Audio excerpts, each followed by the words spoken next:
सतगुरु प्यारी संगत जी, आज आपको एक ऐसी साखी सुनाऊंगा जिसे सुनकर ना आपका मन बड़ा ही खुश हो जाएगा। और सतगुरु कितने समर्थ होते हैं इसके बारे भी हमें एहसास जरूर होगा। और यह साखी मुझे खुद उस व्यक्ति ने ही बताई जिसके साथ यह खुद घटना वापरी। संगत जी, हमें सेवा के बारे में तो सभी को जानकारी है ही है कि हम सेवा किस लिए करते हैं, ताकि हमारे अंदर निम्रता आ सके, अच्छे गुण आ सकें, हम भजन सिमरन करने के काबिल बन सकें।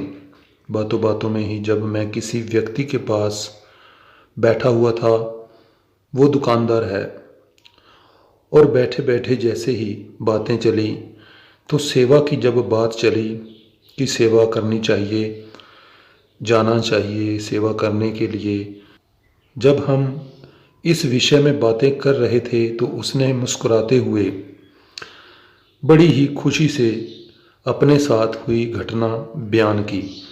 उसने मुझे बताया कि डेरा के लिए 10 दिन की सेवा के लिए गया और सेवा थी स्नेक बार वन की। और जैसे ही उसने स्नेक बार वन का नाम सुना, वो कहता है कि मेरे मन में ना यह ख्याल आने शुरू हो गए कि मैं वहाँ पर जाकर रसगुल्ले, जलेबी, समोसा, लस्सी वगैरह पूरा आनंद उठाऊंगा। घर से यही प्लानिंग कर कर जाने की उसने तैयारी कर ली और किया भी उसने वही। वो कहता है पहले दिन मैं गया और मैंने अपना काम स्टार्ट कर दिया खाने पीने का, रसगुल्ले, जलेबी वगैरह जैसे ही मौका मिलता मैं उठाता और खा जाता।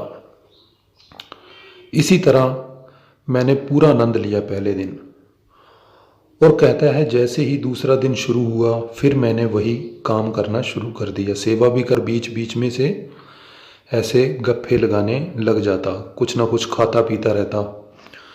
लेकिन कहता है कि दूसरे दिन ऐसा मुझे बुखार चढ़ा कि पूछो ही मत। इतना बुखार चढ़ा, साथ में मैं अपने कुछ मेडिसिन वगैरह भी रखता हूँ, कुछ एंटीबायोटिक्स, कुछ फीवर वगैरह के लिए, सर दर्द के लिए कोई दवा हमेशा मेरे पास रहती ही थी। जब मैंने वो ली तो उसने बिल्कुल काम नहीं किया। मेरे शरीर में से इतनी तप्श निकले, मेरा मन करता था कि मैं ज़ोर ज़ोर से चीखूं चिल्लाऊं। फिर उसने बताया कि मुझे डॉक्टर के पास भी वहाँ पर लेकर गए, लेकिन दवा से कहाँ आराम मिलने वाला था।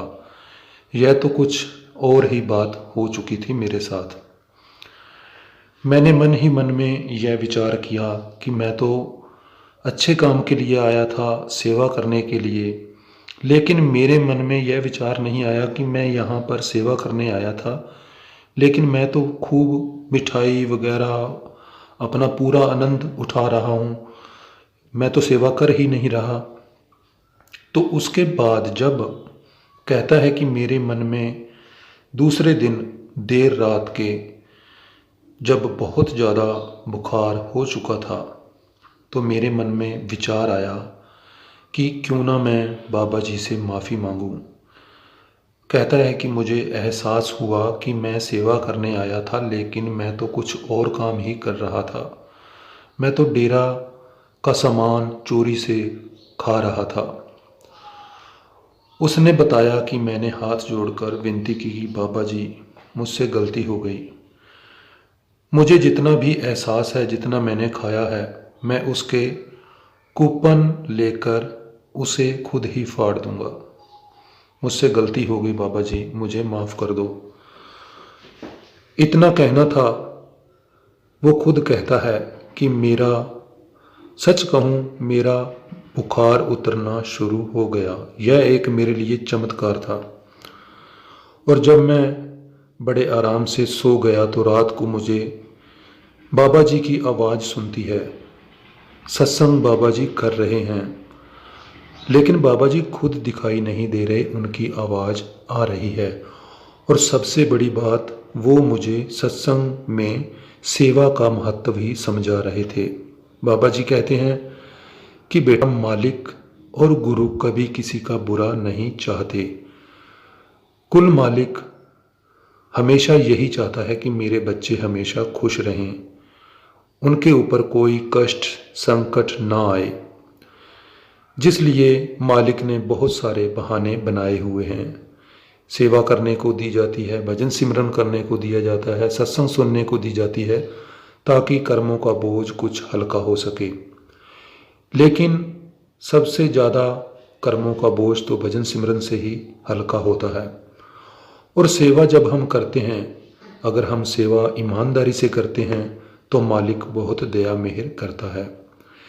यह जितना कुछ भी है डेरे में, यह सब संगत का है, मेरा यहाँ कुछ भी नहीं है।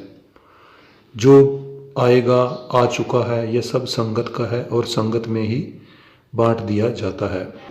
और जब वो सुबह उठा तो बुखार उतर चुका था और वो मन ही मन में खुश था कि बाबा जी ने इतना उसे एहसास कराया। सतगुरु सब जानी जान होते हैं, मालिक सब जानी जान होता है। उसने कहा कि मुझे इस बात का पूरी तरह से एहसास हो गया कि मैंने जो चोरी की थी ना, उसका जो वजन भार जो भी कह लो वो मेरे ऊपर पड़ चुका था। बाबा जी अक्सर सत्संग में भी कहते हैं कि अगर किसी के खेत में एक अनाज का दाना गलती से भी गिर जाए तो उसका हिसाब किताब भी देना पड़ता है। लेकिन मैं तो जानबूझकर ही संगत का जो लंगर था उसमें चोरी करने लग गया था। तो यह मेरे लिए बड़ा ही कहता है सबक की बात थी। तो संगत जी, बाबा जी सब जानी जान हैं। यह जो हम सेवा करते हैं, भजन सिमरन करते हैं, यह सब मालिक जानते हैं। और जो हम ईमानदारी से सेवा करते हैं तो मालिक उसकी लाज जरूर रखता है। लेकिन अगर कोई गलती से रास्ते से भटक जाए तो संत सतगुरु अपनी दया मेहर से उसे भी अपने रास्ते पर ले आते हैं। इस साखी में हमें यही सच्ची शिक्षा मिली कि अगर हम सच्चे दिल से सेवा करते हैं तो उसका फल भी मिलता है। सतगुरु जानी जान है। अगर गलती करते हैं तो उसका भार भी हमें ही उठाना पड़ता है। तो साथ संगत जी, आज की ये साखी आपको कैसी लगी प्लीज़ ज़रूर कमेंट कर बताइएगा। और वीडियो को लाइक शेयर ज़रूर करना जी। चैनल को सब्सक्राइब करें ताकि आने वाली वीडियो भी आप देख सकें।